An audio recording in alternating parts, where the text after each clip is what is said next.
Hello everyone! Ta-da!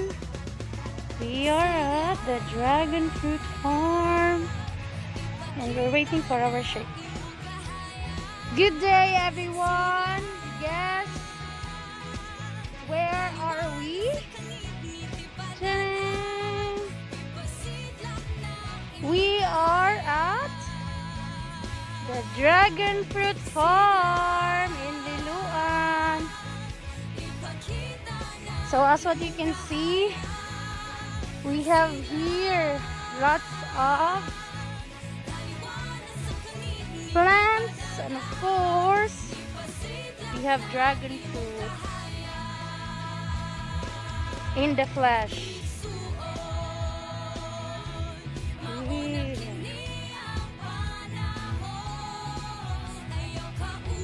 So you have there Lester, Sir Choi TV,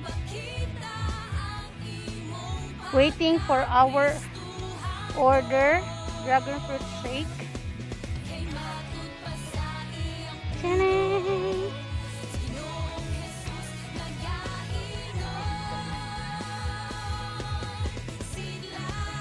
So yeah, it's a very big farm and it's very nice in here. Sir Choi, what can you say?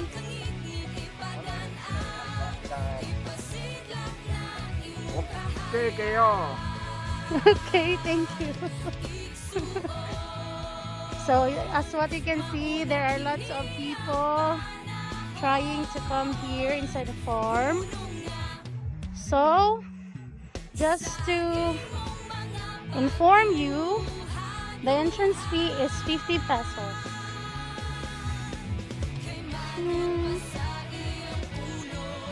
And that's it.